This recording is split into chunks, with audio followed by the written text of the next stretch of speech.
Shalom Israel, we are here to show you how to become a child of God. All right, and a lot of this, we're going through the deep basics, if you know what that means. It's just going into how to keep the commandments of God. And we'll show you that in 1 John 3, start with verse 2. All right, the book of 1 John, chapter 3, and verse 2. Beloved, now are we the sons of God, and it doeth not yet appear what we shall be. Right, so we know, and this is getting a little deep here, we know that we are the sons of God, and we don't know what the fullness of that means. We don't know how we're going to become the sons of God in a literal sense. Read. All right, but we know that when he shall appear, we shall be like him, for we shall see him as he is. Right, so, but what we do know is that we're going to be in the Spirit the way that Christ is in the Spirit. He's going to make us the way that He is. The way that He has power, He's going to give us that power. All right? Keep reading. All right, and every man that hath this hope in him purifieth himself even as he is pure. So to become like Christ in the spiritual power sense, you have to become like Him as He walked in the flesh. And purify yourself from your sins. All right? Read. Whosoever committeth sin transgresseth also the law, for sin is the transgression of the law. So keep that in mind. Sin is when you break God's laws. All right, that's the definition of sin. Keep reading. And ye know that he was manifested to take away our sins, and in him is no sin. Everybody in Christianity know that He came to take away our sins, and that in Him is no sin. He never broke one of God's laws. Right. All right, read. Whosoever abideth in him sinneth not. That's what Christianity does not seem to understand. Right. Refuses to accept. It refuses to accept. If you are in Christ, you have to stop sinning. Right. You have to keep His commandments as Christ did. Right. All right, read. Whosoever sinneth had not seen him, neither known him. Right, so if you are a sinner, then God does not know you. God is not dealing with you. All right? Keep reading. All right, verse 7. Little children, let no man deceive you. He that doeth righteousness is righteous, even as he is righteous. Right, so, little children. He's saying, look, little children. Y'all understand like little children. So I'm gonna talk to you as little children. Mm-hmm. Little children. All right? Let nobody deceive you. He that doth righteousness. So what is righteousness? Hold this. Give me Psalm 119, verse 172. And there's other precepts for righteousness, but I like this one in Psalms 119, verse 172. All right, Psalm 119, 172. My tongue shall speak of thy word, for all thy commandments are righteousness. So the commandments of God are righteousness. All right, there's a definition for you. The commandments of God are righteousness. So go back to 1 John 3 and 7. All right, the book of 1 John, chapter 3 and verse 7. Mm-hmm. Little children, let no man deceive you. He that doeth righteousness is righteous. So if you keep the commandments, you are righteous.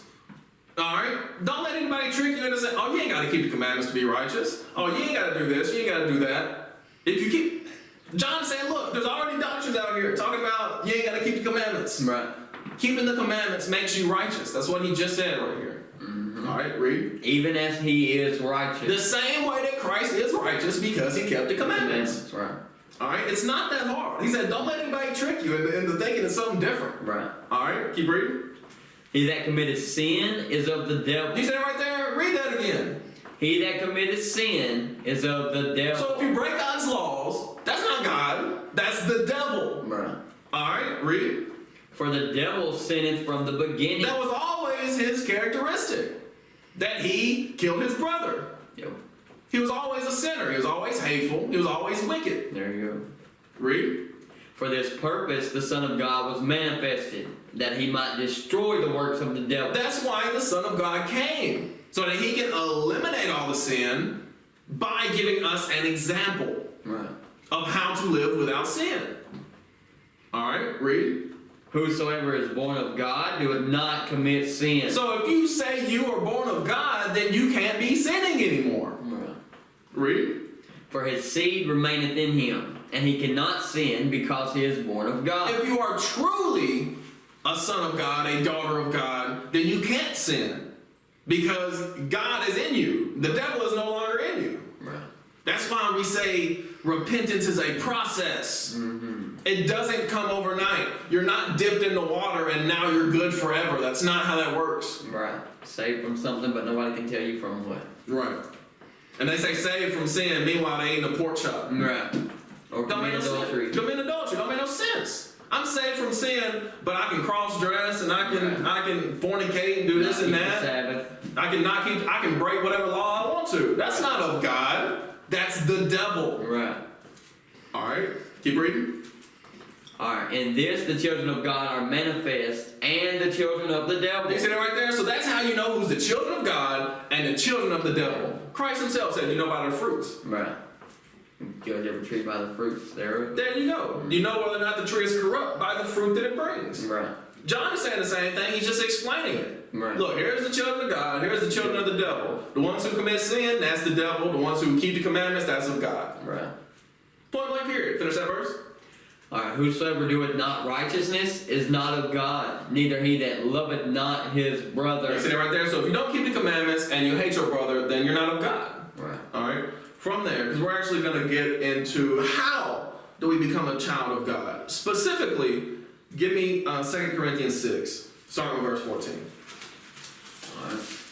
Specifically dealing with marriage. Alright? Alright, the book of 2 Corinthians, chapter 6, and verse, what, 14? Start with verse 14, yeah. Alright, be ye not unequally yoked together with unbelievers. So first of all, first and foremost, don't get married to people who don't believe the word the way they're supposed to be believed. Alright? We just read how we got to keep the commandments. If your spouse or the person you want to be your spouse says we don't have to keep the commandments, then there's an issue there. Right. There's an issue there. Either you're going to have to convert them into believing what the truth actually is, which is the Bible, or you can't marry that person. Right. Alright? Read. For what fellowship hath righteousness with unrighteousness? So a righteous person and an unrighteous person, that will never work. Nope. Somebody, oh, yeah, you can, I'm going to believe my Israelite stuff, and I'm going to believe the Passover and the commandments, but you can stay over there and celebrate your Christian Easter and Christmas. That's never going to work. It don't work like that. That's never going to work. Oh, you can be atheist, but I don't follow Christ. No, that's not how that works. At all. Alright, read. Alright, and what communion hath light with darkness? You see that right there? So there's no communion with light and darkness. Once light comes in the room, the darkness is gone. Right, it flees away. It flees away. Alright, and the only time that there is darkness is when there's no light. Exactly. When there's no light to shine. Exactly. So, keep reading. And what concord hath Christ with Belial? Christ is not to be set alongside other gods. Like people drive around with the coexist sticker. Alright. Where you got Judaism, you got Islam, you got all the New Age Christianity. crap. With Christianity. Alright, that's not how that works. Not if you're a true follower of Christ, you don't coexist. At all. You say, you're going to stay over there, I'm going to stay over here, and I'm going to be keeping the commandments. Right. Where's the coexistence? Obviously, we're talking about peace, Right. but we're not talking about coexistence. Uh-uh. We can't celebrate idols. That's not how that works. Oh, I'm going to keep the Passover and I'm going to keep Easter. No. There's no concord between Christ and Belial. Right. All right, read. Alright. Or what part hath he that believeth with an infidel? Right, so Paul brings it all back to believers and non-believers. It's never going to work.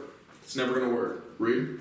And what agreement hath the temple of God with idols? Right, because that's what the whole war between the Jews and the Greeks was about. The whole Maccabean war was that the Greeks wanted to set up idols in the temple. Exactly. And the Maccabees fought against that. They said, no, we can't do that. God don't like that. Exactly. And so God fought with them and for them. Yep. All right, read. Alright, for ye are the temple of the living God. As God hath said, I will dwell in them and walk in them, and I will be their God, and they shall be my people. Notice Paul didn't say all people. No. He said they shall be my people. One people. The Israelites. We have to walk with God. We are his temple. Right. All right, read.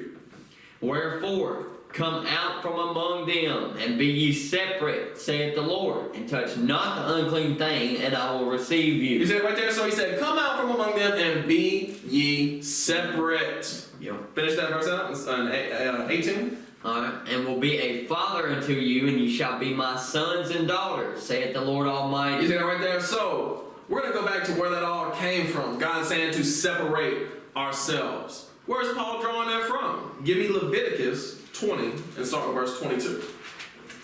Alright. The book of Leviticus, chapter 20, and verse 22. See, this is when God originally told us to separate ourselves from the customs of the heathen. Alright, here we go. Alright, chapter 20, verse 22.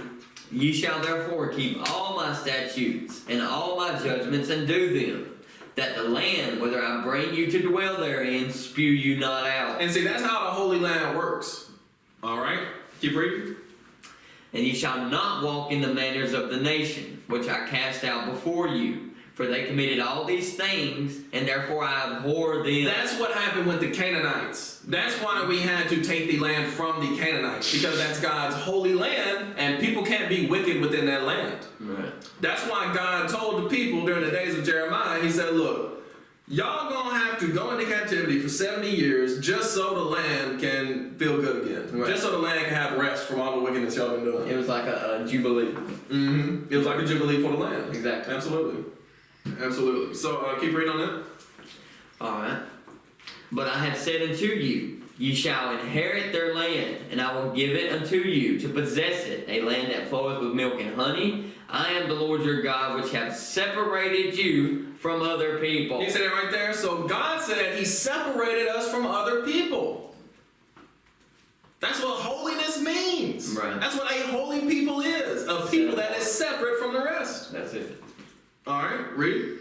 Ye shall therefore put difference between clean beasts and unclean, and between unclean fowls and clean. You see that right there? So, God give us orders on how we're supposed to eat. We'll get back to that at some point, but keep reading on that. And ye shall not make your souls abominable by beast or by fowl, or by any manner of living thing that creepeth on the ground, which I have separated from you as unclean. There are certain things that we can't eat that are unclean. And ye shall be holy unto me, for I the Lord am holy, and have severed you from other people, that ye should be mine. You see that right there? So God has severed us. You know what? A severed limb is when it's no longer attached to you anymore. Right. That's Cut off. That's what God did for us from the other people. He said, look, y'all are separate, y'all are cut off, y'all are special. Right. You are a peculiar treasure unto me. Alright? So from there, we're going to go into a chapter that says the same thing, but says it a different way. Give me Deuteronomy 7. Deuteronomy 7, start with verse 1. Because we're dealing with the sanctity of marriage. That's what we're dealing with. We ain't even really got into it yet, other than where it said don't get with the unbelievers. Right. Don't be a believer and marry an unbeliever. This is where that comes from in Deuteronomy 7.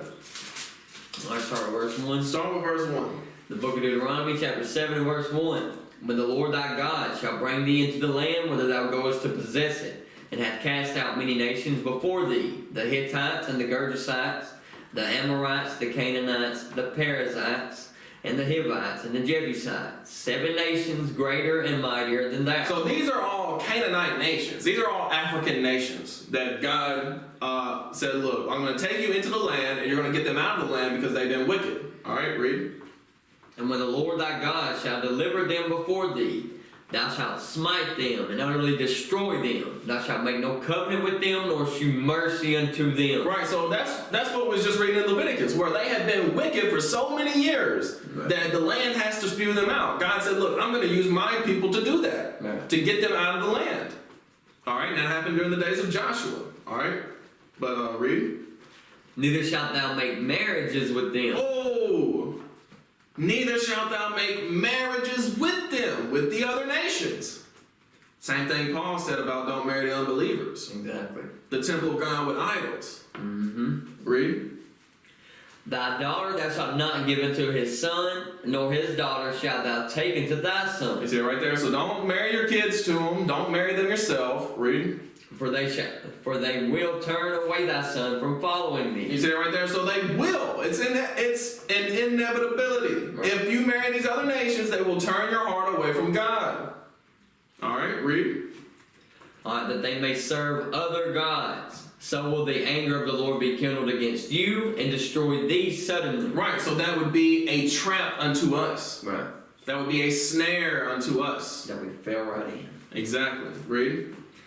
Alright, but thus shall you deal with them. You shall destroy their altars and break down their images and cut down their groves and burn their graven images with fire. So there's no coexist in that. At all. Right? We're in the New Testament we've been commanded to be peaceful, so we're not gonna destroy their churches or whatever. But y'all stay over there, we'll stay over here. Right. Alright, read.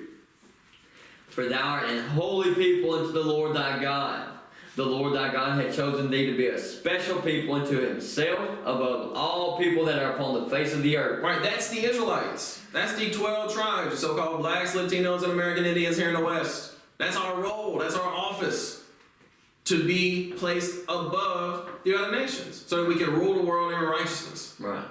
And enforce the law. Enforce the laws of God. That's the only way that the world's going to come to peace, by the way. Exactly. Is when the laws of God are in place all over the world. True peace between man and beast. That's it.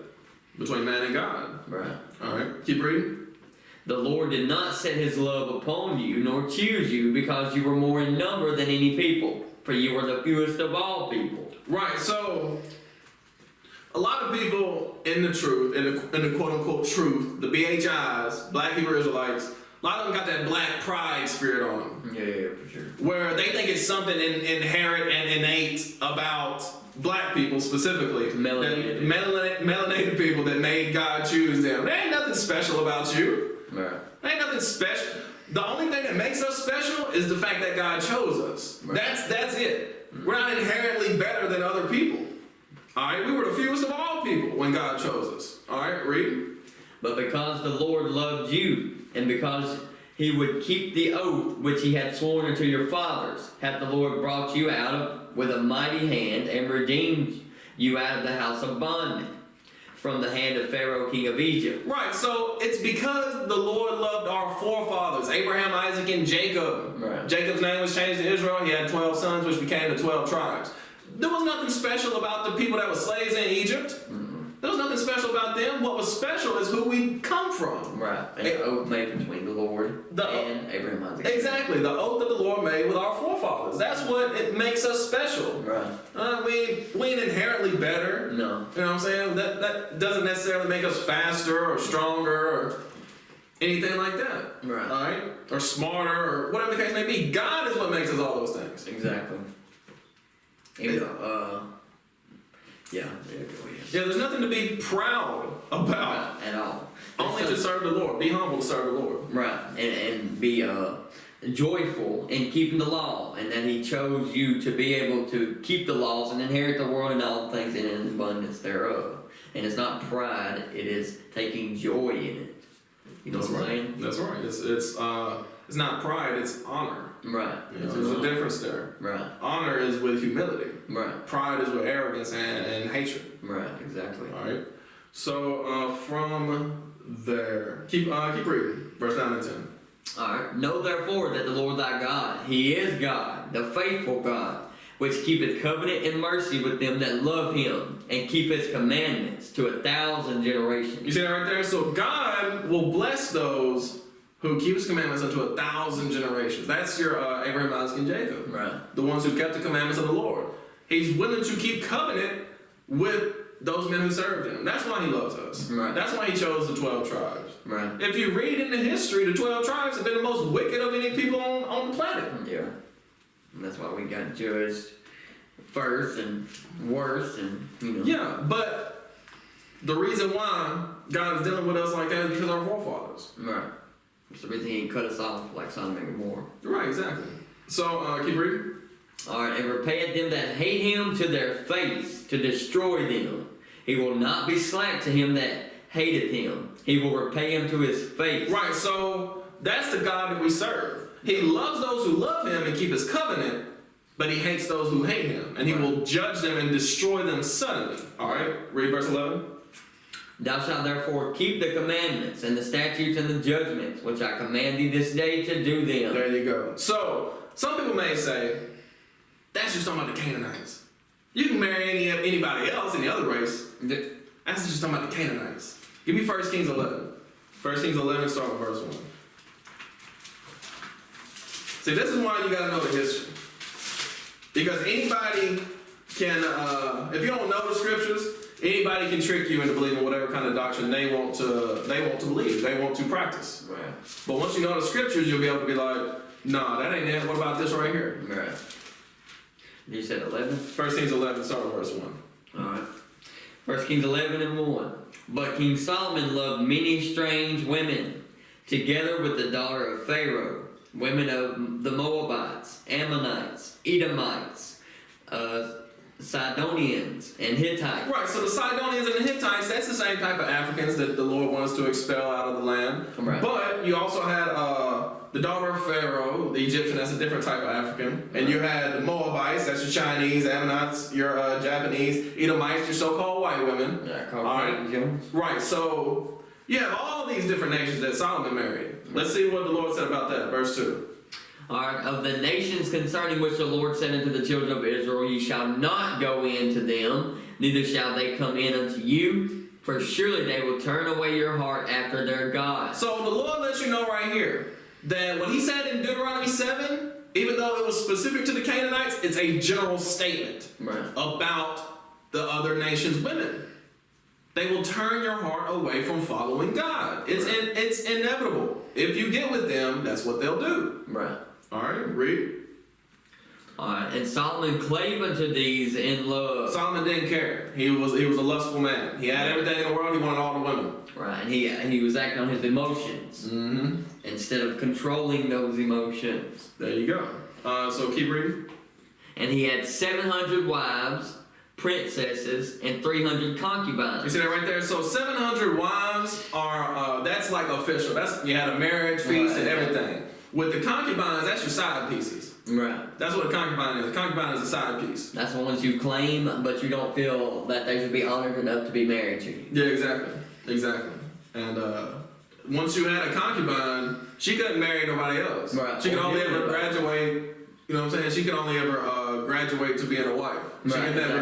She could never, and actually, these concubines goes into him marrying these other women. All the Israelite women, he had 700 Israelite women that he made wives, and maybe a couple heathen as well. But them concubines, he knew that it's against the laws of God for me to marry a heathen. I'll make him my concubine. Exactly. So he claimed no other man can go in unto them. Yeah. But hey, you know what you can't marry. You know what the New Testament calls that, and we'll get to that at some point. What the New Testament calls that. So I'll just hold off on that. But remind me whenever we get to the New Testament. When we read about marriage in the New Testament, remind me about what the New Testament calls that, what Solomon did here with the concubines. And it wasn't just Solomon. There was a lot of people who had the concubines back then. Right. Straight up. All right, so finish verse 4. Alright, for it came to pass when Solomon was old, that his wives turned away his heart after other gods, and his heart was not perfect with the Lord his God, as was the heart of David his father. So you think of Solomon, that's the wisest man who ever lived. Surely they wouldn't turn away his heart from following God. But guess what? He got old. Right. Once you get old, you know what I'm saying, you don't have the zeal that you once had. Right. You don't have the strength, the power to fight these women in the argument like you once did. Right. You let it weigh you down. Or succumb to them. Yeah. I've been wanting for 20 years to go to Easter. Right. And you ain't said, you've been Passover this whole time. Just let me go to Easter this once. Right. All right, dear. Right. But you ain't gonna, you old now. Right. You ain't the energy. You ain't got the energy to fight against that. Exactly. They will turn away your heart from following God. Mm-hmm. It's inevitable. Or put you in a position to where you're allowing them to do that. Yeah. So, and if you too. Exactly. And we'll get into that later as far as what marriage represents. But the woman who is in your house serving idols, guess what? That's your house serving idols. Exactly. That's your house turning away from the Lord. You got to answer for that. Yes, sir. Exactly. So from there, give me Tobit 4. All right. Give me Tobit 4. This is Tobit in the Apocrypha. he touches on marrying strange women as well. Alright, the book of Tobit, chapter 4. What verse? Start with 12. We'll read 12 and 13. The book of Tobit, chapter 4, verse 12. Beware of all whoredom, my son. So he said, beware of all whoredom. Read. And chiefly take a wife of the seed of thy father. He said, mainly, the main type of whoredom I'm worried about for you, Tobit, is marrying a woman of your own race. That's whoredom.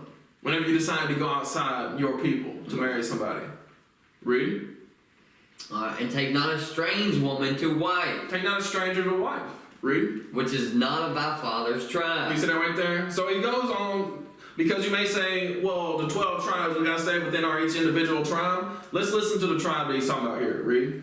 For we are the children of the prophets, Noah, Abraham, Isaac, and Jacob. Notice he didn't say, and Naphtali. He didn't say specifically you had to be in Naphtali for Tobit, who was of Naphtali. Right. It just ended up working out that way, where he did find a Naphthalite sister. Right, of course. Yeah, but he said, just stay within Abraham, Isaac, and Jacob. Right. That's what he said. Exactly. He said, stay within the children of Jacob. Right. Because that's the point, is to what do they call it whenever things begin to separate into two sides? They call that tribalism. Yeah. And what does it all go back to? We as a family, as 12 tribes, have to be one tribe. That's it. We have to be one people. Yeah. And again, you read in the history, if you read in the Judges, you see a lot of that division between tribes, Exactly. where tribes start attacking each other. Yeah. And that's why we don't hold that era very highly in history, but rather we regard the David era where he unified all 12 tribes. Exactly. All right. So keep reading. All right, listen. Remember my son, that our fathers from the beginning, even that they all married wives of their own kindred, and were blessed in their children, and their seed shall inherit the land. So if you go back to Noah, Abraham, Isaac, and Jacob, you will see that they married, with specifically Abraham, Isaac, and Jacob, they married Shemite women. They married Hebrew women. Absolutely. All right. Read. All right. Now, therefore, my son, love thy brethren. Love thy brethren. Meaning what? If you go outside your people for marriage, then you don't love your people. Absolutely not. All right. Read. All right. And despise not in thy heart thy brethren, the sons and daughters of thy people, in not taking a wife of them. So that's what Tobit said. He said, look, that's hatred within you. That's self-hatred. That's hatred for your people. And remember what we read in 1 John 3. Right. You can't be a child of God if you don't love your brother. Exactly. And like part of loving your brethren, like it says in Sirach, is to further thy stock. There you go. And we'll get to that later. All right, read. All right. For in pride is destruction, and much trouble, and in lewdness is decay, and great want. For lewdness is the mother of famine. Right, so he also called that pride Right. and lewdness. Mm-hmm. Pride is in you think, oh, God ain't gonna judge me for this. God don't care about marrying outside my people. Mm-hmm. Lewdness as in that's disgusting. Right. That's nasty. Right. The only reason why you would do that is because of your lust. Exactly. And bro, think about this I think it's in Sirach too, where it says, put more heavy fetters on your child, on your son, unless his lewdness become an offense unto thee. Tobit chapter 4, verse 13. Now therefore, my son, love thy brethren, and despise not in thy heart thy brethren, the sons and daughters of thy people, and not taking a wife of them. For in pride is destruction, and much trouble, and in lewdness is decay and great want. For lewdness is the mother of famine. So it said, and lewdness is decay and great want, as in great lack, Right. and the mother of famine. A lot of times, these so-called black men and Latino men would marry these white women, Right. and then they do what? Divorce them. Exactly. Take everything that they got. Right.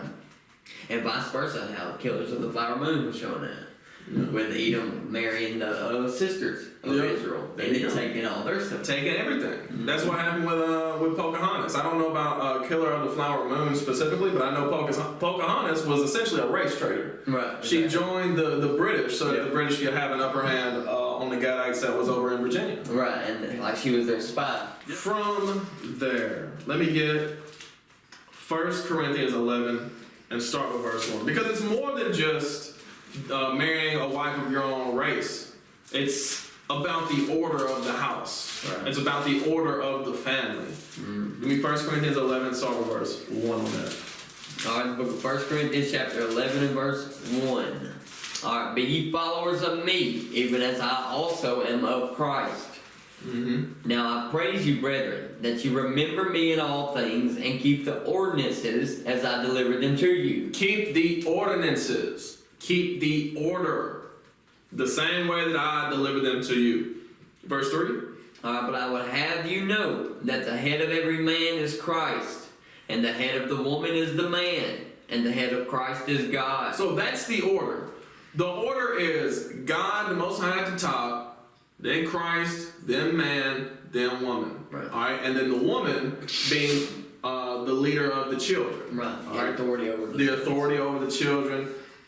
So from there, let's prove that real quick. Just Ephesians 6, start with verse 1. Alright, the book of Ephesians chapter 6 and verse 1. Children, obey your parents in the Lord, for this is right. Honor thy father and mother, which is the first commandment with promise. So honor thy father and mother. If you're children, you can't just overrun the mother. Nope. You gotta honor your father and mother. Right. And the first which is the first commandment with promise, That's meaning if you do this, you're going to be blessed. If you break this, you're going to be cursed. Absolutely. It goes a little deeper than that, and we'll get into that here in a minute, but read verse 3. Alright, that it may be well with thee, and thou mayest live long on the earth. And see, that's and again, we'll go more into the promise as we go, but that's part of it, where if the children listen to the parents, then the children are going to teach their children to listen to their parents, and so on and so forth. And everybody will live long and prosper. Yep. And people won't be striving against each other for no reason. And you won't make your life harder on yourself. There you go. So, verse 4. Alright, and ye fathers, provoke not your children to wrath. It says, fathers, provoke not your children to wrath. Hold this, and give me Sirach 4 and verse 29. Alright, the book of Sirach, chapter 4 and verse 29. That's right.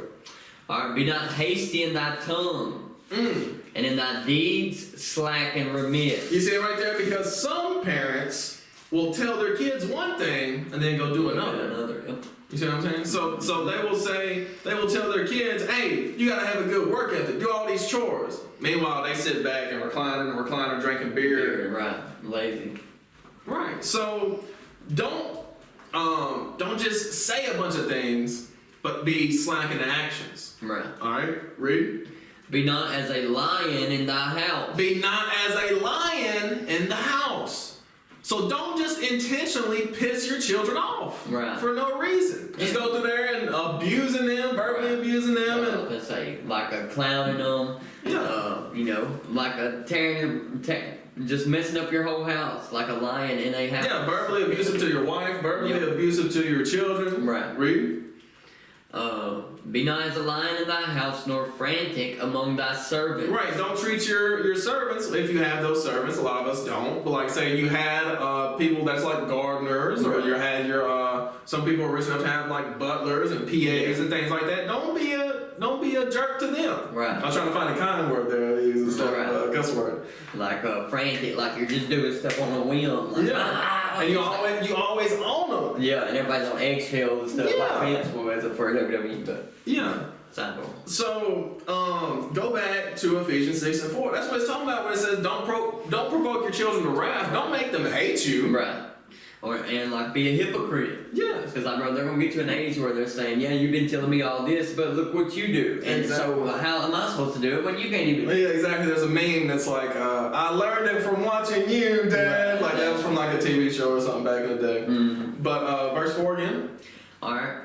Ephesians chapter 6 verse 4. And ye fathers, provoke not your children to wrath, but bring them up in the nurture and admonition of the Lord. Right, so don't be wrathful towards your children. Don't bring wrath upon them.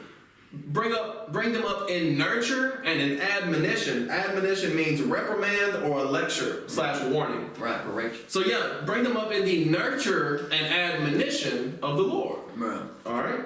So from there, this is what it's talking about when it says the commandment with promise. Give me Deuteronomy 6 and start with verse 1. Yeah. This is the commandment with promise. This is why honor thy father, thy mother, is the commandment with promise. All right, book of Deuteronomy, chapter 6, verse 1. That's right. Start with verse 1. All right. Now these are the commandments, the statutes and the judgments, which the Lord your God commanded to teach you, that you might do them in the land whether ye go to possess it. So the topic, the context is the commandments of God. We're speaking on the commandments of God. Right. Read. That thou mightest fear the Lord thy God, to keep all his statutes and his commandments which I command thee, thou and thy son and thy son's son, all the days of thy life, and that thy days may be prolonged. You see that right there? So is that not what it said in Ephesians 6? Absolutely. About being prosperous in the earth? Right. Teach the commandments to your son, and then your son will teach them to your son's son, Right. so on and so on, forever and ever. Yep. That's the commandment with promise. If we honor our fathers and mothers, and our fathers and mothers are teaching us the commandments, Right. then that will last forever. Right. That's eternity. Right. And that's a long, good, prosperous life where you're not raising your kids for them to die, and you know it's a lot of. You're raising them up in the blessings of the Lord. Exactly. All right, keep reading. All right. Hear therefore, O Israel, and observe to do it, and it may be well with thee, and that ye may increase mightily, as the Lord God of thy fathers hath promised thee, in the land that floweth with milk and honey. That's the only way we're going to increase mightily. Right. Because we increase now, because people are having fornication, they have a single parent household, Right. they growing up in gangs. Right. That's not increasing mightily. No. That's increasing in wickedness. Yeah, that's increasing in foolishness. Right. And like in Deuteronomy 28, there will be no might in thine hand. That's a curse. That's a curse. Alright, read. Alright. Hear, O Israel, the Lord our God is one Lord. Sorry, one Lord, Jesus Christ. Read. And thou shalt love the Lord thy God with all thine heart, and with all thy soul, and with all thy might. That's right, read. And these words which I command thee this day shall be in thine heart. You see that right there? So these words should always be on the mind. Right. On serving the Lord and loving Him Right. with all your heart, soul, and might. Alright, read. And thou shalt teach them diligently unto thy children, and shalt talk of them when thou sittest in thine house, when thou walkest by the way, and when thou liest down, and when thou risest up. You see that right there? So that's how your children are going to honor their father and mother. That's how it is with promise. Because if you teach your children, they teach their children, they teach their children, so on and so forth. Everybody's keeping the commandments of God. Right. Alright? So that's how the house is supposed to be run. Right. You have God at the top, then Christ, then the father, then the mother. They teach the children Right. how to serve God at the top. Right. Alright? So, And just like we must go through Christ to get to the Most High, Mhm. the children must go through the parents to get to Christ. there you go. Yeah. That's the orders. Right. Alright? So, from there, give me Hebrews. Hebrews 13:4. Alright, Hebrews chapter 13, verse 4. So we're still dealing with how to sanctify the marriage. The sanctity of marriage. Alright, book of Hebrews chapter 13, verse 4. Mhm. Marriage is honorable in all, and the bed undefiled. So when a man and a wife come together, that's their business. Right. They can do whatever they want as long as you're not breaking any other laws. You good. Alright? Read. But whoremongers and adulterers God will judge. Right, so adultery is having sex with another man's wife, Right. or a woman cheating on her husband. That's adultery. Alright?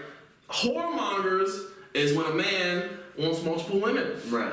Well, like what we talked about in the Old Testament, that's called concubines. Right, And in the New exactly. Testament, that's called whoremongers. Alright? If you want if you want a woman outside your wife, that's a whoremonger spirit, brother. You Right. gotta deal with that. Exactly. Let every man have his own wife, and every wife have her own husband. Exactly, let's get that. I didn't have that written down, but let's get that. 1 Corinthians 7. Alright. 7, what verse? Let me take a look. 1 Corinthians 7. It might be no, it's verse 2. Alright, verse 2. Alright. The book of 1 Corinthians, chapter 7, verse 2. Alright, 7, here we go. Alright, nevertheless, to avoid fornication, let every man have his own wife, and let every woman have her own husband. You see that right there? To avoid fornication, let every man have his own wife, let every woman have her own husband.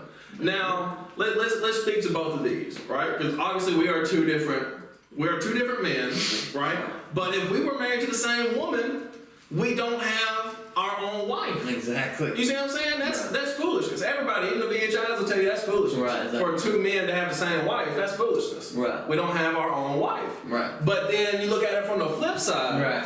If you, because you have a wife, if you had two wives, Right. they don't each have their own husband. At all. They're At sharing a husband. Right. But of course the VHIs won't recognize that. Right. They'll say, oh no, now you're going off. That's my brother. There you go. Now you're going off. Now you're talking about I can't have sex with all these women. Now you're going off. All right. Yeah. That's a whoremonger spirit, brother. You got to deal with that. Right. And no God will judge you for that thing. That's right. Not accept you. That's a whoremonger spirit.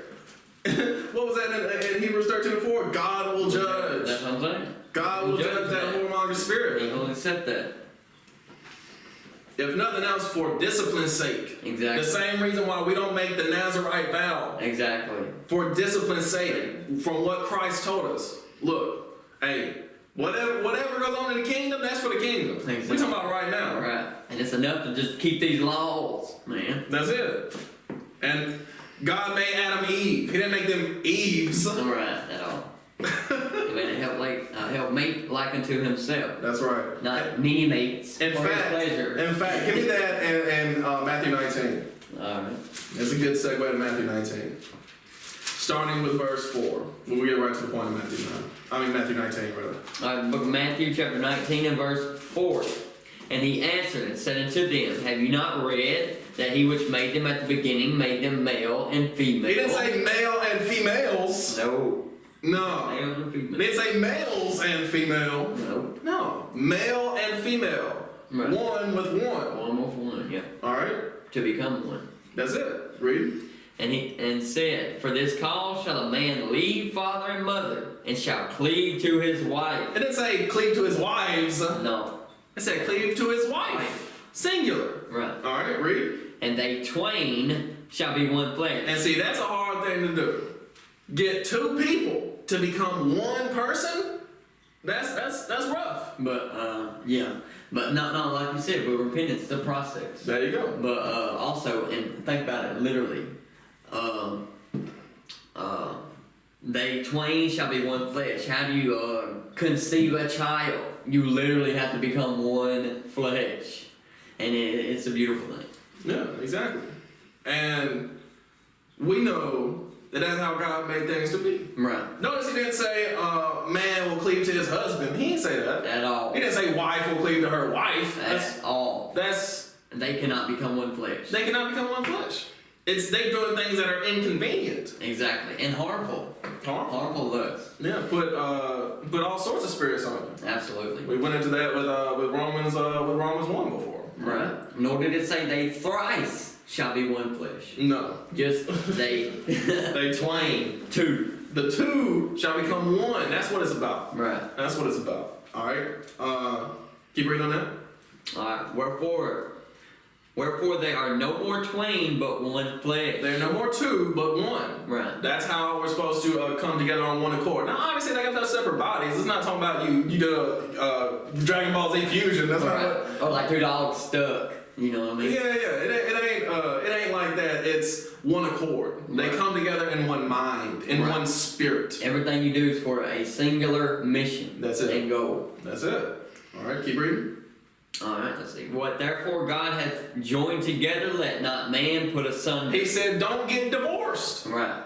At all. Christ does not honor divorce. At all. Read. Alright. They say unto him, why did Moses then command to give a writing of divorcement and to put her away? So the Pharisees trying to catch him in a plot. They said, oh, but Moses said we can get divorced. Exactly. Read. And he saith unto them, Moses, because of the hardness of your hearts, suffered you to put away your wife. Meaning, Moses allowed you to do it because of how wicked you are. Right. Exactly. And the Lord knew that, so told Moses to tell us that. Exactly. And That's extra mercy for us. yes, and you know, Moses was in a position where the people was always coming to him. Yeah. He got vexed so much. He was tired of dealing with all their BS. Exactly. So eventually, people came, hey, my wife burnt the food, can I divorce her? He's like, sure, whatever. Right. It's all on you, it's not on me. Right. Alright? Exactly. Read. Alright, let's see. So we do debate. But from the beginning it was not so. You don't read about divorce in the days of Adam. Adam, no. You think if divorce was an option, Adam wouldn't have, he would have took that. Exactly. This woman just got me kicked out of paradise. Exactly. He Of would've course said, I'm gonna put her away. yes, I'm divorcing her now. She's got to go. You know, Yeah, she's exactly. the one who got deceived. Yes, exactly. But from the beginning, there was no such thing as divorce. Nope. And Alright. Adam had to suffer because he didn't have Eve in order. You see what I'm saying? Exactly. So they both had to take that punishment. He didn't check her when she come to him with Satan. Alright. He said, okay, I'll play along. Exactly. Or he indulged her in Yes. that ignorance. Absolutely. Alright, keep reading. Alright, and I say unto you, whosoever shall put away his wife, except it be for fornication. Right, unless some other man comes up in your wife. Right. Alright? Puts his thing in her thing. Right, defiles her. Right, the land is defiled at that point. You can't go back in unto her. Right. Alright? Read. And shall marry another, committeth adultery. Mm-hmm. And whoso marrieth her which is put away, doeth commit adultery. So Christ is telling you right here that if you're a man to have sex with multiple women, you are committing adultery. Yep. And what did it say? God will judge whoremongers and adulterers. That's it.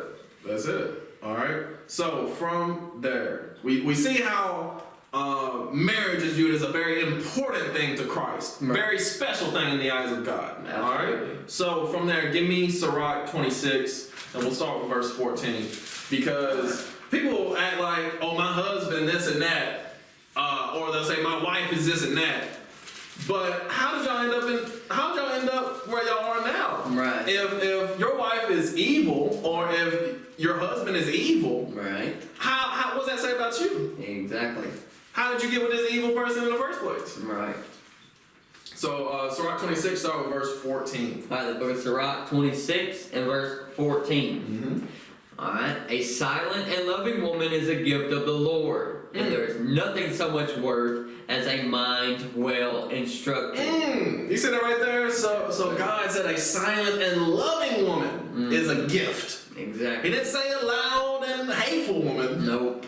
Loud and hateful woman, that's a curse. Absolutely. He said this is a gift, a silent and loving woman. And notice, it said a mind well instructed. That means if you're a woman and you're not silent and loving, you're stupid. Right. That's what he's telling you right here. Yep. He said a mind well instructed. And Alright. you cannot receive instruction if you're constantly giving your opinion and your thoughts out, and you don't shut up to listen and learn. There you go. A silent and loving woman is a gift of the Lord. Read verse 15. Alright, verse 15. A shamefaced and faithful woman is a double grace. You know what shamefaced means? Shamefaced means you are ashamed to get in a man's face. Exactly. That's what shamefaced means. Mm-hmm. Won't even get in a man's face. Shamefaced is a man speaks to you and you're still not trying to look him in the eye. Alright. That's shamefaced. Yep. No woman these days is like that. At all. Quite the opposite. Yes. Ready to get in a man's face. At every turn. At every turn. This feminism has really destroyed the minds of these women. Right. Making them think that they can get in a man's face and then they Exactly. surprised when a man knock them out. Exactly. When she's all up in his face. Exactly. That's how men treat each other. Exactly. If you a man, you get in a man's face, you're going to get knocked the hell out. Right, and they say they say you can't let somebody get too close. There you go. Woman's up, and, that's putting yourself in a man's position and bringing on yourself a man's reaction. There you are go. a woman, which should never put yourself in that position. That tells Exactly. you don't have a mind well instructed. You have been misinformed. Yeah, and see, obviously we're not condoning hitting women. Not We're at all. trying to help you, trying to get you in a position where you don't put yourself in such a position to be hit. Exactly. That's what we're trying to do. We're trying to show you the way that you can walk so where you can avoid things like that. Absolutely. Absolutely. And being shamefaced is grace, and that puts the man in the spirit that you're around to want to treat you a certain type of way, not with aggression, with anger, but whenever that's the energy you're giving him, what do you expect him to do but match? Exactly. You reap what you sow. Every time. You can't throw wickedness out in the world and expect righteousness to come back to you. But you can't throw strife and contention and anger out in the world and expect to receive peace. Right. That's not how that works. Ever. It's never going to work that way. All right. So, because we mentioned shamefaced is a grace. And faithful, not only faithful, most importantly unto the Lord. Right. You're faithful to what the Word of God says. You have the faith of Jesus. Right. But faithful to your man. Right. To your Lord. To your Lord. To your husband. Yeah.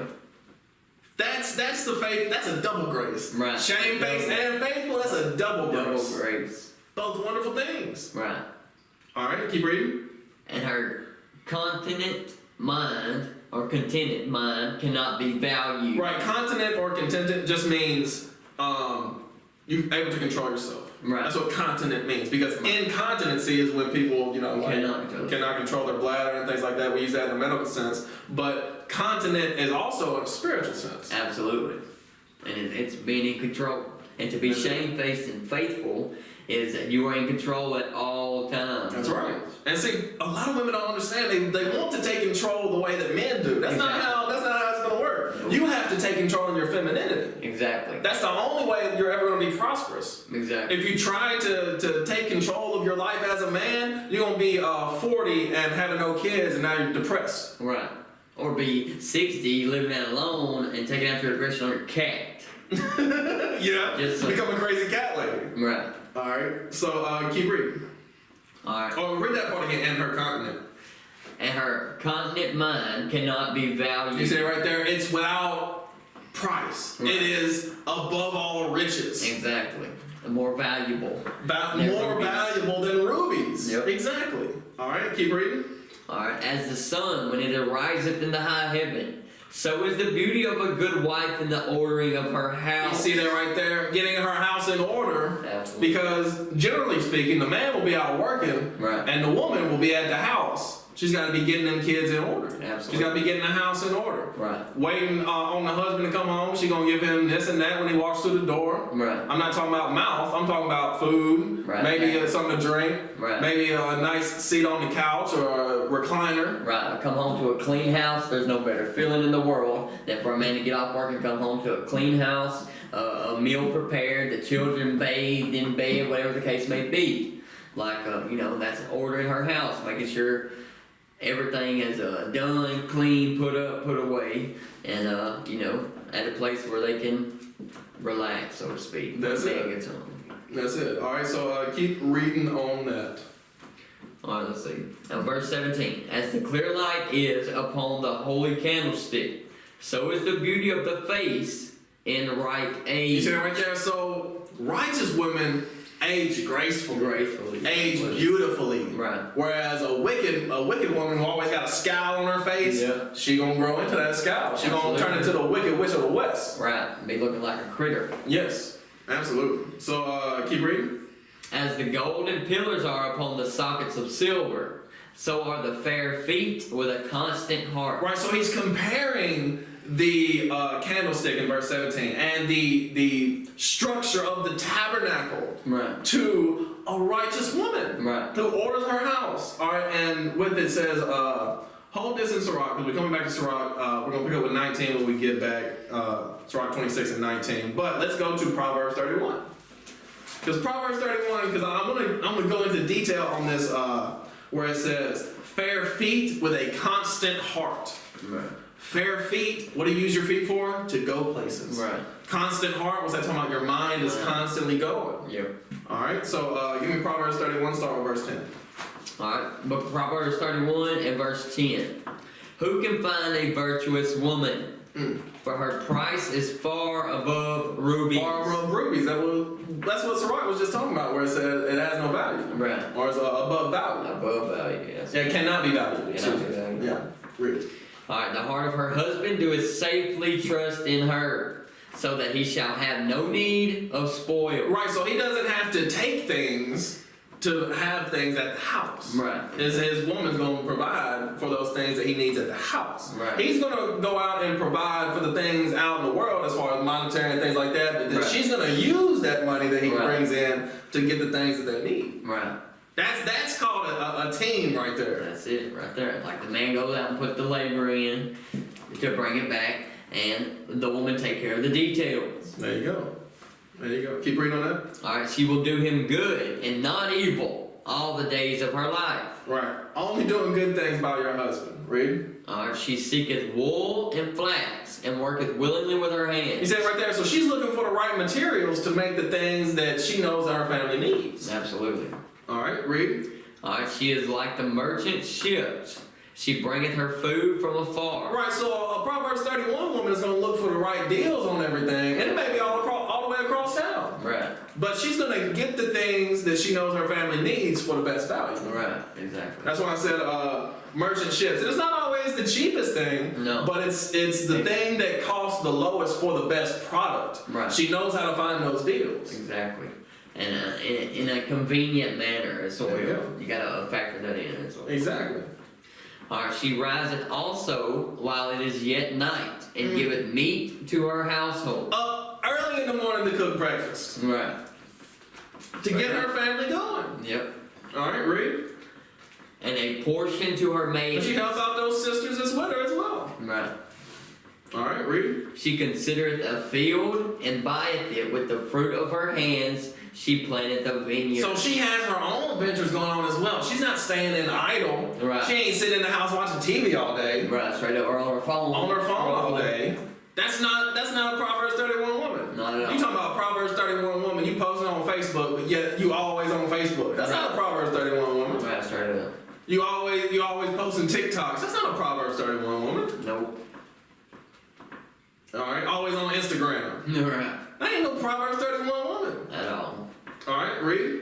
Alright, she girdeth her loins with strength, and strengtheneth her arms. Because there's a trope these days called a strong, independent black woman. Yeah. To be independent is not your strength. At all. It's actually your detriment. There you go. A truly strong woman knows how to use her femininity to get all the things that she needs. Right. Because you a woman and you trying to use masculinity to get everything you want. That's not gonna work. Ever. It's never gonna work. All right. So keep reading. Alright. She perceiveth that her merchandise is good. Her candle goeth not out by You night. see that right there? So she perceived that her merchandise is good, means she finds the best quality products. Right. All right. When she's going out for these deals, she's not just buying the cheap stuff. Right. She's using whatever funds that her family has Right. to get the things that are the best quality for what they need. Exactly. And to meet the most needs, for the best price. There you go. And what does it say? It says that her candle goeth not out by night. So notice it said she's up in the morning early, Yeah. but also she's working through the night. She may lose sleep trying to get all these things done for her family. Exactly. But that's the point. She's doing it unselfishly. That's right. She's not doing all these things for her. She's doing it for her family. Right. For her Lord and her stock, which is also his stock. Yeah, exactly. They're like what you said, unselfishly. Right. All right. This is all for putting others before yourself. That's a Proverbs 31 woman. Absolutely. Absolutely. And to have a vainglory spirit, to always post things on social media is definitely not unselfish. No, it's self-absorbed. Yeah, purely. All right. So keep reading on that. Let's see. She stretcheth out her hand to the poor. Yeah, she reaches. No, you skipped over 19. Oh, my bad. Alright, verse 19. She layeth her hands to the spindle, and her hands hold the distaff. You see it right there? So she knows how to work. Right. All right. That's what this is going into. Sewing specifically. Right. All right. Specifically so. Yeah. Read. Alright, she stretcheth out her hand to the poor. Yeah, she reacheth forth her hands to the needy. She's always willing to help those in need. Right. So we've been talking about her doing all these things for her family. Right. But it's also going to her people. Yeah. Doing all these things, she strengthens her family because she knows her family can be a light to the world. Right, straight up. That's what I was supposed to say. And all praises, my wife is like that. Always like Trey that I work with, like she'll be going to our clothes or like tell or be like his kid or his kid, all praises. She's ready to stretch out her hand to those who need The it. needy, yeah. All right. Read. She is not afraid of the snow for her household. Right, she'll go ahead, she'll get them winter clothes ready in the fall before snow comes. Exactly. For all her household are clothed with scarlet. You see it right there? They clothed with the best stuff. Yep. Alright, read. She maketh herself coverings of tapestry. Her clothing is silk and purple. You see that right there? So she knows how to make all the best stuff. Right. She knows where to find the best stuff. Yep. The best clothes. And keeps her and hers in that. That's and right. also the needy of her people. There you go. Read. Alright. Her husband is known in the gates. You see that right there? The husband is known through the works of his wife. Right. You see that right here? Straight up. That's how we read about, and when we read about Susanna, we even forget the names of their, we read about Deborah, we forget the names of their husband because the women were so righteous. Right. So obviously at that time they said, oh, you're married to Deborah? Yeah. Okay. Praise the Lord. You're married to Susanna. Right. Praise the Lord. We know how you must be if that's your wife. Yeah. Exactly. So keep reading. Alright. When he sitteth among the elders of the land, she maketh fine linen and selleth it, and delivereth girdles unto the She merchants. said right there, so again, she's got her side hustle. She's Right. got her businesses Yeah, going on. Right. Straight up. She's industrious. Mhm. She's not just being idle. Right. She's using her time effectively to bring in some additional funds for her family. Exactly, that's what I was about to say, because not only did you talk about up here, she's got her own little garden she's Mhm. working in That's to make right. sure if all else fails, at least I've got a little food or something. There you go. Alright, and then she knows how to work her spindle. She's not afraid to actually put in some work. She's obviously getting control of the clothes, and like to the point to where she has put in so much work that not only give to the needy and the poor of your people, but now she's taking it to the merchants There you to go. actually make business out of it. There you go. So all three. Alright, let's see. She, I was on 24. Yes. Yeah, she maketh fine linen and selleth it, and delivereth girdles unto the merchant. Strength and honor are her clothing, Mm-hmm. and she shall rejoice in time to come. You see that right there? So she's going to rejoice in the last days whenever Christ returns because strength and honor has always been what she clothed herself with and her family with. Right, straight up. Alright, so now we get into the metaphor, not just the literal clothes. She Right. teaches her children how to be strong and honorable to the Lord. Right, straight up. Alright, read. She openeth her mouth with wisdom, and in her tongue is the law of kindness. You see it right there? So she opened her mouth with wisdom. She's always speaking with wise words. Right. But also, it says, in her tongue is the law of kindness. So she knows how to teach the law in a kind way to her children. She ain't just coming down on them with fire and brimstone. Exactly. She knows how to teach her children the laws of God, but with kindness. Kindness, right. So I'm saying, hey, thou shalt not covet. Right, exactly. Don't envy what other people have. Right, because the Lord has given you enough. Always be content. There you go. So that's just an example of how to teach the law and kindness. Right, and make it appealing, not make it something like, you gotta do this or you're gonna die, like it's an impossible thing, but to, get on that level and to make it, make the laws enticing. There you go. Make them applicable. Compel them to come in. Make them applicable. Let them know, hey, if you're going through this situation, Right. here's how you would do it according to the laws of God. Right, or since you find yourself in this situation,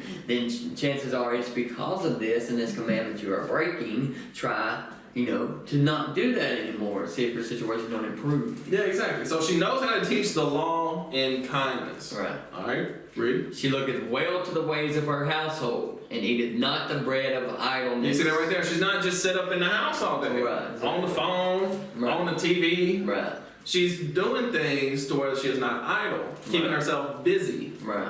All right, not busybody, not calling people with gossip and rumors, murmuring. No, she's doing actions Right. Straight to up. keep herself busy.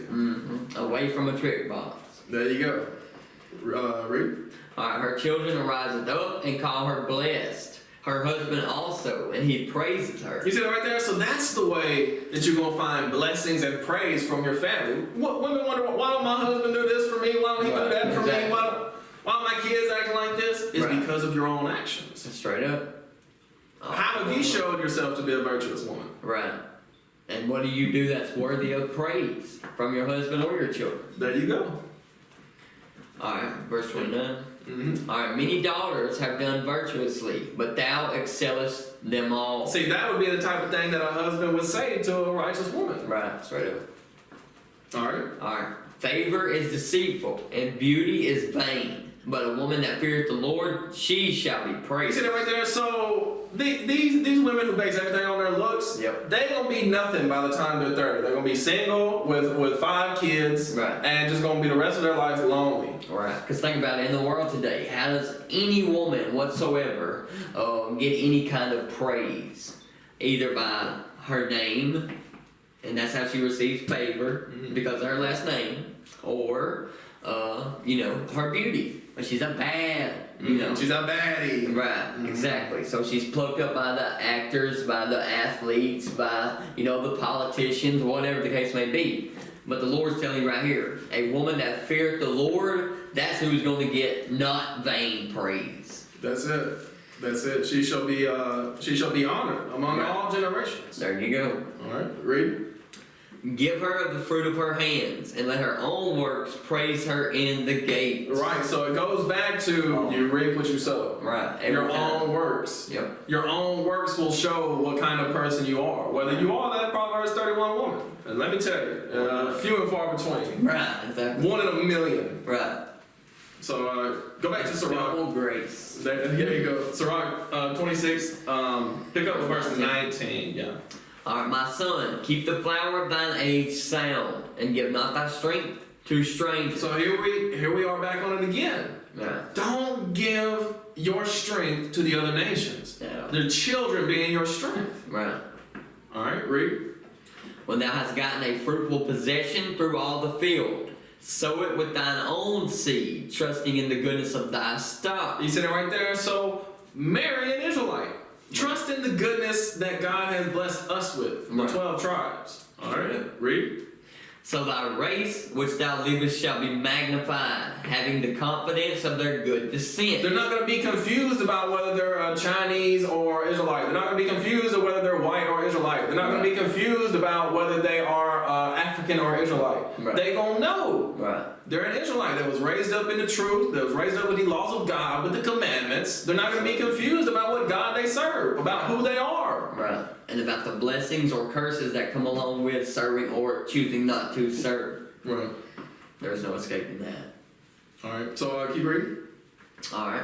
And harlot shall be accounted as spittle, but a married woman is a tower against death to her husband. So the only way that you're going to find glory with God as a woman is to get married. Absolutely. Or, devote your whole life to the Lord without having sex with anybody, but that's Right. not what most women want. Most women want children, they want a family. Right. The way you do that is not by being a harlot, not by sleeping around until you just settle for a guy. Right. It's through keeping the commandments of God until you find that man that you want to give your body to, give your life to. Exactly. All right, so keep reading on that, verse 23.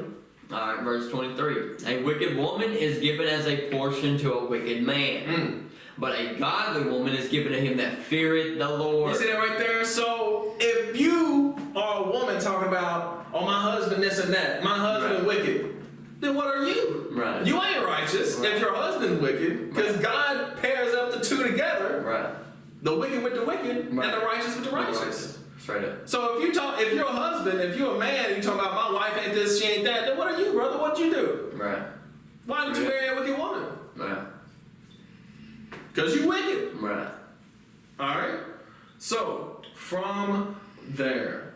Now, obviously, you do have your cases where you come into the truth afterwards and you realize and you bring it to your wife and she talking about, oh, I ain't gonna do that. Well, then, hey, it is what it is. It is what it is. Go to Sirach 25. I think it's the end of 25. 25 and 26. This is Sirach 25 and 26. Right. Remember what Christ said. He said, what God had joined together, let not man put asunder. Exactly. So that's if you out in the world, that's not of God. Right. You weren't living according to God. But once you start living according to God, if your spouse does not want to live that way, read this verse 26, 25 and 26. Alright, Sirach 25, verse 26.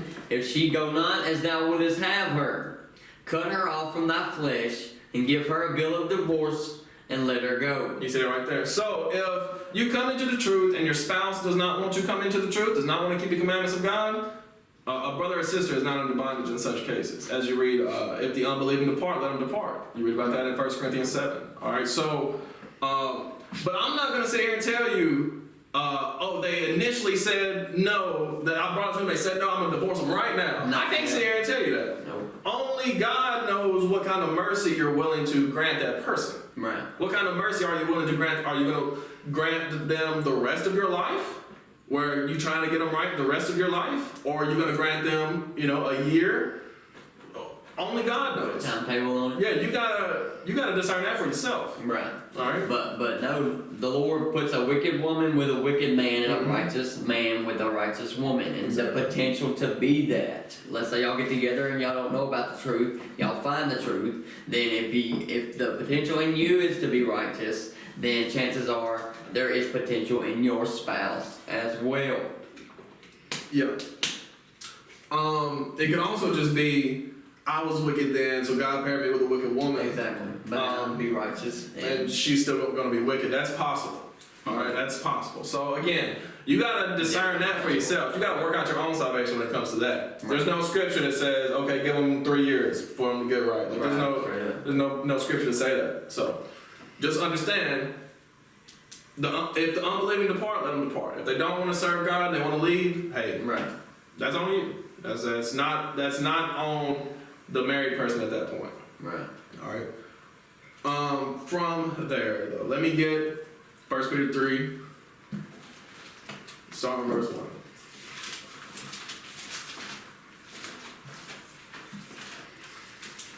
Alright, the book of 1 Peter chapter 3 and verse 1. Likewise, you wives, be in subjection to your own husbands, that if any obey not the word, they also may without the word be won by the conversation of the wives. All right, so this applies to women who are coming into the truth, but also women that's in the truth. You know what I'm saying? Be in subjection to your own husband. Treat him, even if he is wicked, treat him the way that you would treat Christ. Right. Treat them the way that you would treat them if they were doing everything they were supposed to do. All right? And it may be that brother's spirit, maybe he didn't want to be in the truth initially. Maybe he didn't believe in Jesus is black and that we the Israelites and all that good stuff. Right. Maybe he didn't believe that. But now, since he sees the change in you and the way that you're moving, he's like, okay, there must be something to this. I'll check it out. I'll look into it. All right? Or, maybe y'all already in the truth and y'all got into a big fight, right? Because that happens. Yeah. People get in fights. People that are married get in fights, right? They get in arguments. If you take the initiative to, I'm gonna act like everything's good between us, even though it's not. I'm gonna act like everything's good between us, and I'm gonna do everything that I need to do as a wife. If he's still got the spirit of the Lord dealing with him, he's gonna be like feeling bad about that. Yeah, absolutely. He's gonna say, dang, I need to apologize, or dang, I need to do everything I need to do, what she was getting on to me about. Right? So the man can be won by the conversation of the wife if you're doing it righteously. He's not going to be won by you getting in his face and screaming at him. That's not, men don't respond like that. When people get in our faces, we respond aggressively. Right, with aggression. Yeah. So I keep reading. Alright, while they behold your chaste conversation coupled with fear, whose adorning let it not be that outward adorning of plaiting the hair and of wearing of gold or putting on of apparel. So it's not saying that you can't be beautiful. What it's saying is that don't put all your stock in how you look. Right. As we read in Proverbs 31, beauty is vain. Right. All right. Yet it also said in Sarai that as a woman ages, in righteousness, she's going to age gracefully. She's going to still be beautiful in her old age. So it's not even saying you can't be beautiful. What it's saying is don't just spend all your money and all your time. That's what most women spend most of their time in front of a mirror getting ready. Exactly. So just don't be so concerned with what you look like. Be more concerned with what the Word of God says and how you can apply that to your life. Right, and how He views you, not how you're viewed by men. That's it. All right, keep reading. All right, but let it be the hidden man of the heart in that which is not corruptible, even the ornament of a meek and quiet spirit. You know what meek means? Meek means obedient. Right. An obedient and quiet spirit. Where is that amongst women today? Especially women that talking about they Christians. They talking about they Christians. They ain't obedient or quiet. Right. Ain't none of that. None of that. But and notice it said the hidden man of the heart. Who you really are. Right. Who you are when behind all closed doors. Who are you really? Right. The man that's hiding within you. Who is that? Is that of Christ? Right. Or is that of the devil? You got all kinds of spirits in your head. Exactly. So pick up with even the ornament again. Alright. Even the ornament of a meek and quiet spirit, which is in the sight of God, of great price. You see it right there? That's what Wiz read and Sarah. Right. Above rubies. Yeah, cannot be valued. No value. Right. Cannot be valued, and like what you said in Proverbs, far above rubies. Yep. Alright. Read, verse 5. Alright, for after this manner in the old time, the holy women also, who trusted in God, adorned themselves, being in subjection unto their own husbands. And you see that right there because the New Testament, and the spirits that were around back then, very similar to the spirits that are around today. Absolutely. The people, and especially the women, had that feminism spirit. Hey, we can be whatever we want to be. We don't have to listen to our husbands. So Peter is saying, look at all the righteous women of old time. Right. How they all adorned themselves. Yeah, they were beautiful. Right. But they also were in subjection, in subjection to their own husbands. Right. All right, read. Even as Sarah obeyed Abraham, calling him Lord. So Sarah obeyed Abraham. Abraham said something. She didn't say, why? Why am I going to? No, she obeyed him. He said, hey, the Lord's here. Go and make this and that for him. And she ran back in there and did it. Did. And she called him Lord. She said, yes, my Lord. Let me go and do that. Right. So that's the righteous example that y'all women have, is Sarah. Right. All right, read. Whose daughters ye are, as long as ye do well, and are not afraid with any amazement. Right, because you get out in public talking about, I'm in subjection to my own husband. I'm obedient and meek. Right, he's my Lord. He's my Lord. Try saying that in American society. Yeah, and they're going to be, a lot of women will be amazed at that thing. Right. They'll be afraid. No. I can't call him Lord. Right. I can't call him Lord in public. I'm too afraid. What are people going to think? Yep. If you're not afraid with any amazement, you can do well. Right. Being a daughter of Sarah. Having a meek and quiet spirit. There you go.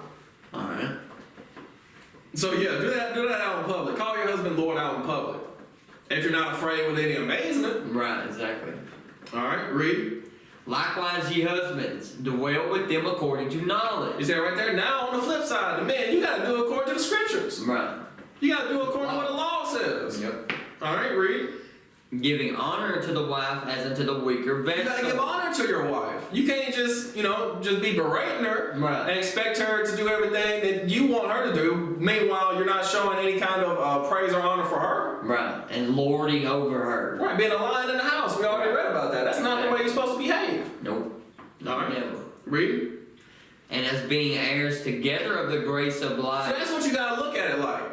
Hey, I want her to be in the kingdom with me. Right. Exactly. I want to inherit this thing together. Exactly.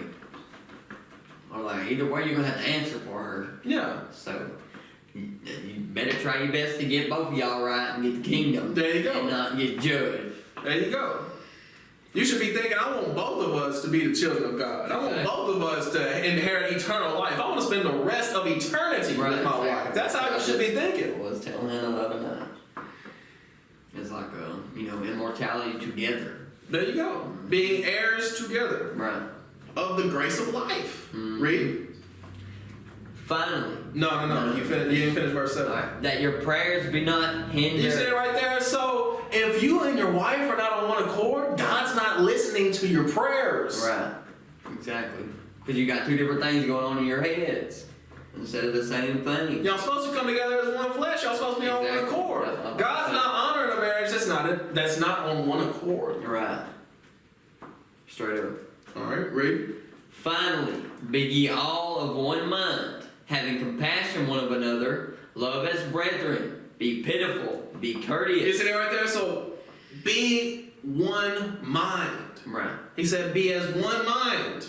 All right, love one another like brothers. Because there's this expression or saying in the world about how men would rather be with the boys than they would their wife. Right. That's what Peter's saying. He's saying, love her like you love your boys. Right. straight up.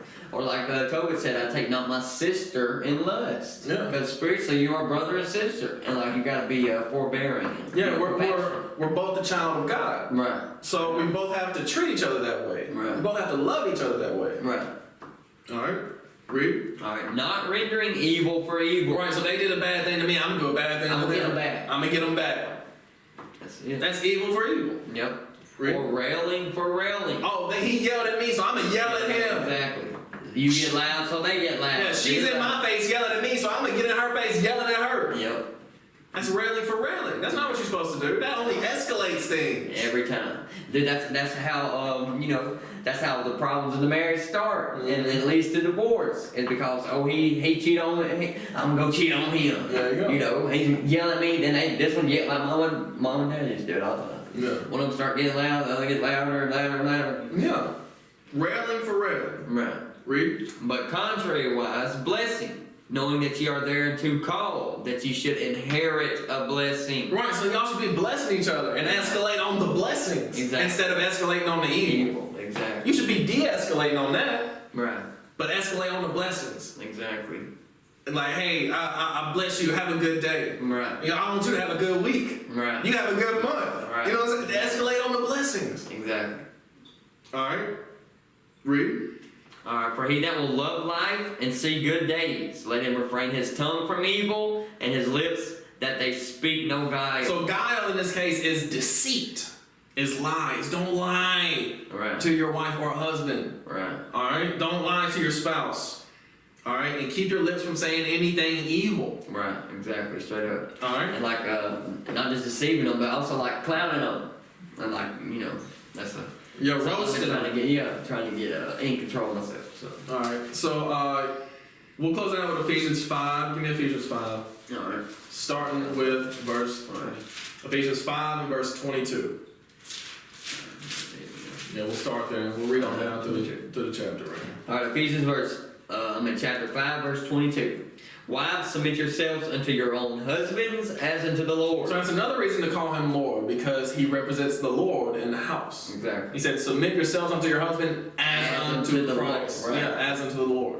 Alright, read. Alright, for the husband is the head of the wife, even as Christ is the head of the church.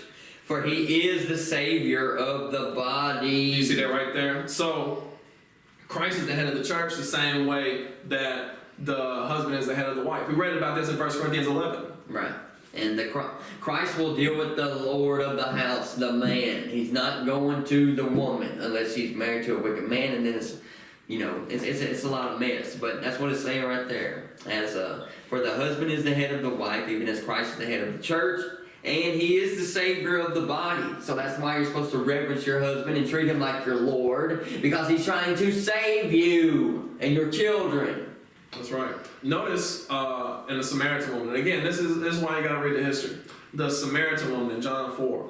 Christ came unto her, and what did he say? He said, where is your husband? Exactly.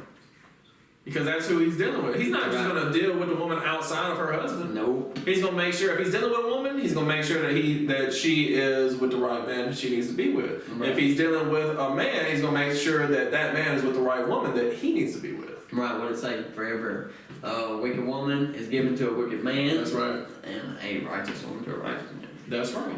And again, he's giving you the same order as we read in 1 Corinthians 11. God, Christ, man, woman, and then the children. Right. All right. So keep reading verse 24. Alright, verse 24. Therefore, as the church is subject unto Christ, so let the wives be to their own husbands in everything. In everything. That's crazy. Because a lot of women will say, well, I listen to him in that, but he told me to make him a sandwich. I ain't gonna do that. Alright. Or That's it'd be way more in the weeds than a sandwich. Yeah. Like, just on some server. It's a hang up.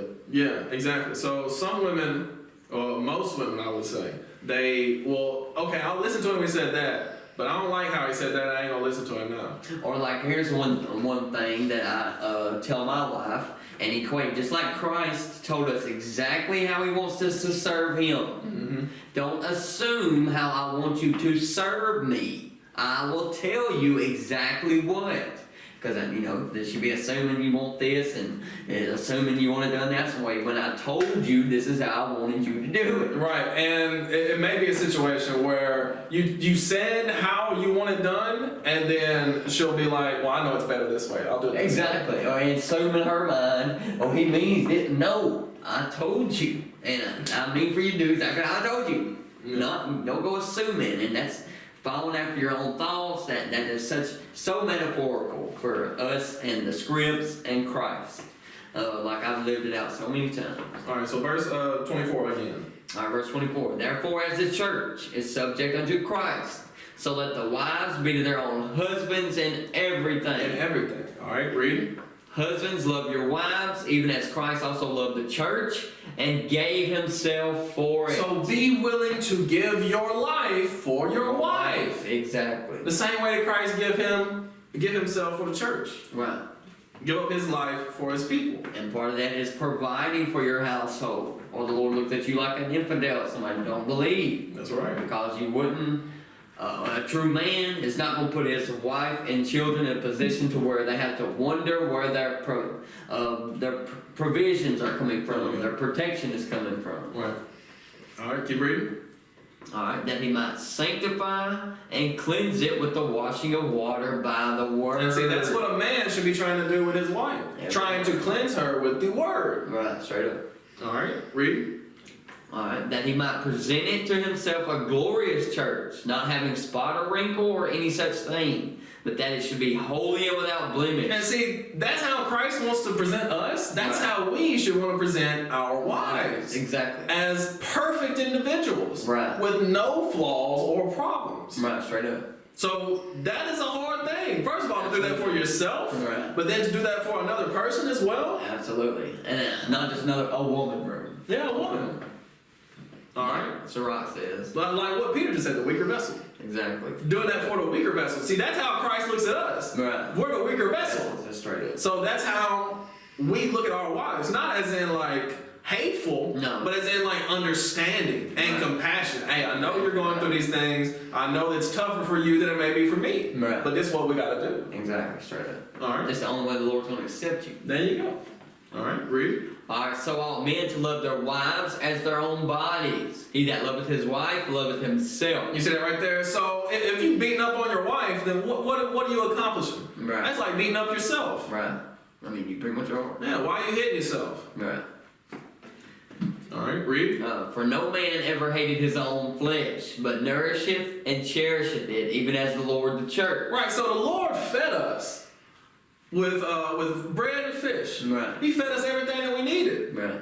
All right, and it said he cherished the church. The church was in his house initially. Yep. Then the people got too many. Right. They had to go out to the streets. They grow, yeah. Yeah, and then after that, they couldn't even go to the streets no more. They had to go into the mountains. Yeah.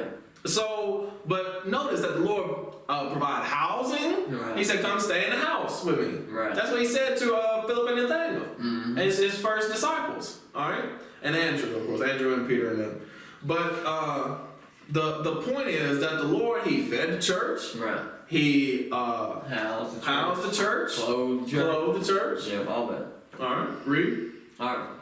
Let's see. For we are members of his body, of his flesh, and of his bones. All right, read. For this cause shall a man leave his father and mother, and shall be joined unto his wife, and they two shall be one flesh. All right, so Paul is letting us know here that the reason why marriage happens, or that a man shall leave his father and mother and be joined unto his wife, it's representative of how the church is representative of Christ's body. Right. That's what it all goes back to. Right. Christ and the church. Straight all right, read.